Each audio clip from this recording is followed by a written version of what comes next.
Bienvenue à Perspective Animée. Aujourd'hui, nous allons parler de la suite du livre de Hirohiko Araki. Oh oui, je suis reparti dans les montagnes jusqu'à temps que je puisse apprendre son nom par cœur, mesdames et messieurs. Et cette fois-ci, je vais probablement encore avoir échoué, mais j'imagine que c'est ça. Attendez, j'ai son nom exactement. Ah, c'est trop de travail. Donc, parle ici, c'est parce qu'il y a de quoi qui a parlé qui est dans un schéma, puis il faut que je vous en parle avec l'image. Si je ne fais pas juste ça pour être rendu, moi j'ai toutes mes informations sur ma tablette. Oui, monsieur, oui, vous voulez quelle table? Non, c'est pas disponible. Pourquoi? Parce que je vous aime pas la face. Donc, non. On va parler aujourd'hui de Hirohiko Araki et de sa manière, lui, de créer des personnages. Il trouve que c'est très important de leur faire une histoire, une historique avant de faire des feuilles avec toutes les informations sur ces personnages avant de les dessiner.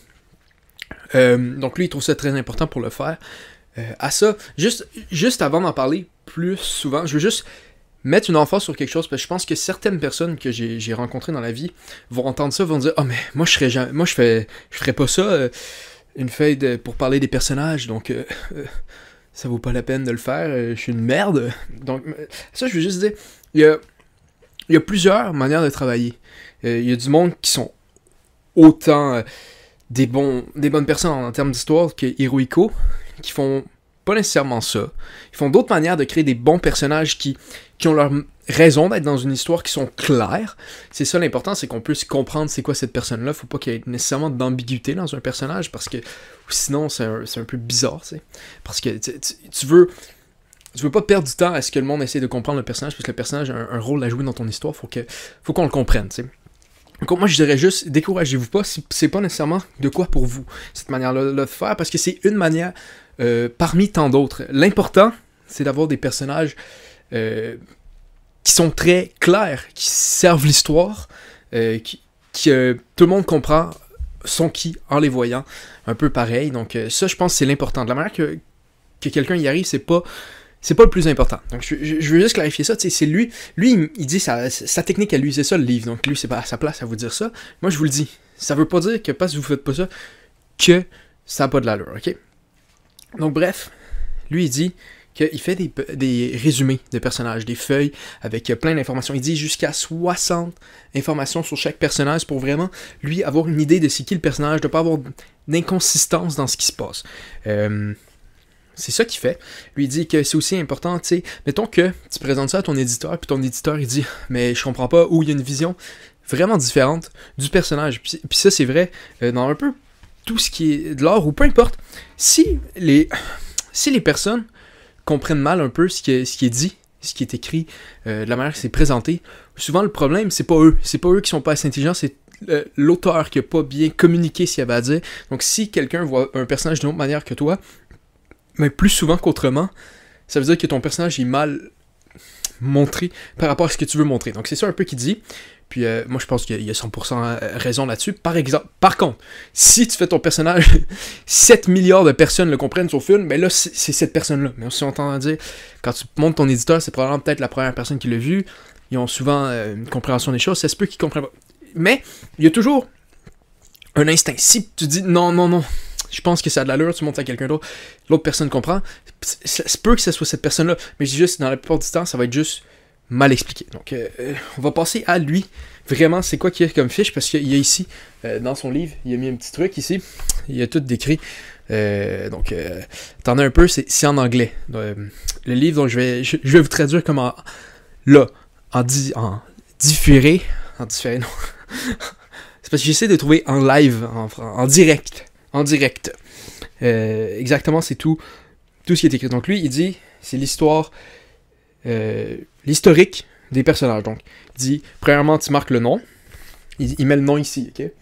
Après, il met l'âge, le sexe. Ok. C'est parce qu'il avait écrit la date de naissance avec un slash birth sign. Donc, son signe astrologique. Mais là, je viens de voir qu'il y avait un autre slash avant. Je pensais que c'était des slash, c'est des manières de le dire, mais non, c'est les deux choses. Donc, nom et surnom qui met dans une case. Comme ici, je vais vous montrer un peu, ça ressemble à ça. Nom et surnom. Après, il met la date de naissance, le signe, où qui est né, son signe, pas son type sanguin. Ouais. Comprenez ce que je veux dire, là. Il y a plus, en sang, ou des trucs de même. Sa grandeur, son poids, sa couleur de cheveux, sa couleur d'yeux, c'est quand même important quand tu dessines. Si tu dessines pas, un peu moins, là, mais... Ok. Parce qu'il y a plusieurs informations.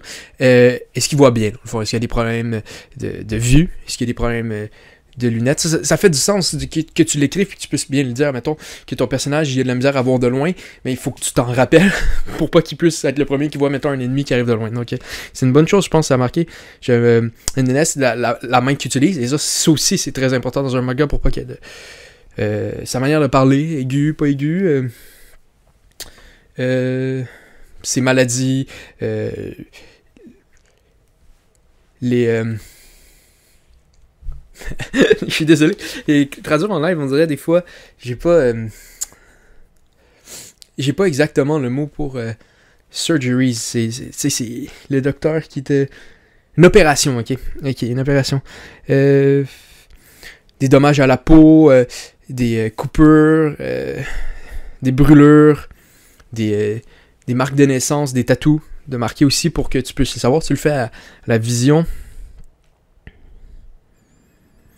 La manière que son nez est fait, tout ça, sa posture, c'est tous les éléments physiques dans le fond. On va te mettre ça ensemble. Sa race, sa religion, son record criminel, son historique criminel, des prix qu'il a gagnés, son éducation. Hey boy. Ses expériences formatives comme enfant. En incluant qui est là-dedans. C'est des grosses informations. Après ça, son historique sexuel, les personnes avec qui il a été, qu'est-ce qu'il pense de l'amour, il est marié, les personnes que le sujet aime beaucoup, les mondes qu'il aime pas, ses rêves pour le futur, ses peurs, ses traits de personnalité, les choses qu'il aime le plus, les things, les manières de parler qu'il aime le plus, admettons, dire admettons.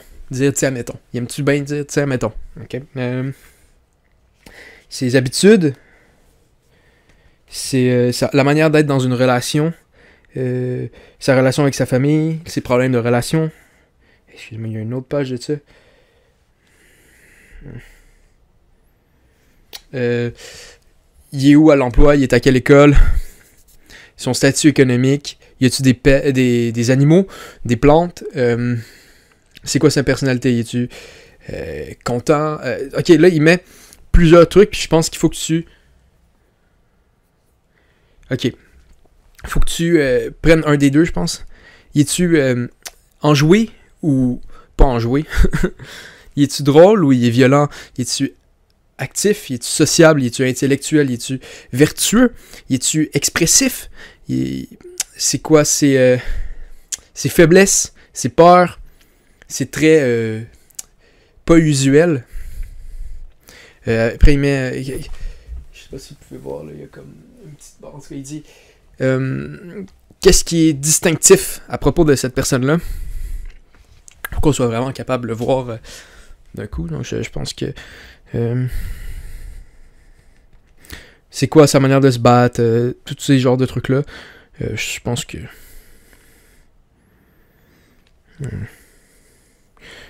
c'est quoi ses hobbies? Ses récréations? Qu'est-ce qu'il aime pas? Sa bouffe préférée? Comment il s'habille? Qu'est-ce qu'il s'habille? Ses habitudes qu'il a? C'est quoi ses phrases favorites? C'est encore la même chose, non? Ok. C'est quoi qu'il aime comme livre, tout ça, sa musique, ses goûts en tant que personne. Donc en gros, c'est pas mal ça. Puis qu'est-ce qu'il aime? Il y a d'autres trucs après. Donc il met vraiment beaucoup d'informations sur ce genre de trucs-là. Donc c'est ça pour sa liste à lui, donc je pense que c'est important, c'est intéressant d'en parler ensemble. Donc c'est ça pour sa liste à lui. Je pense que c'est intéressant de voir comment que lui qui crée un personnage, puis encore là, je veux vraiment rappeler les choses importantes. C'est important que le personnage ait un rôle dans l'histoire, un but, ce genre de choses-là. Plus important ça que de savoir sa marque de pizza préférée. Chacun a ses préférences. Lui, il aime ça faire ça de même. Ça se peut que vous aussi, vous soyez exactement de même. Ça se peut que vous ne soyez pas de même. C'est très peu important tant que le produit fini est relativement pareil. Donc, c'est ça que j'avais à dire là-dessus. On se revoit bientôt ou pas bientôt. Bye mes potes. Et mes potes, et mes potes. On se met un like, un dislike, on s'abonne, on se désabonne. Faites ce que vous voulez, dans le fond. Vous êtes des personnes remplies d'intelligence. Et je crois que vous allez prendre la bonne décision. Donc, merci de nous suivre chez Perspective Animée.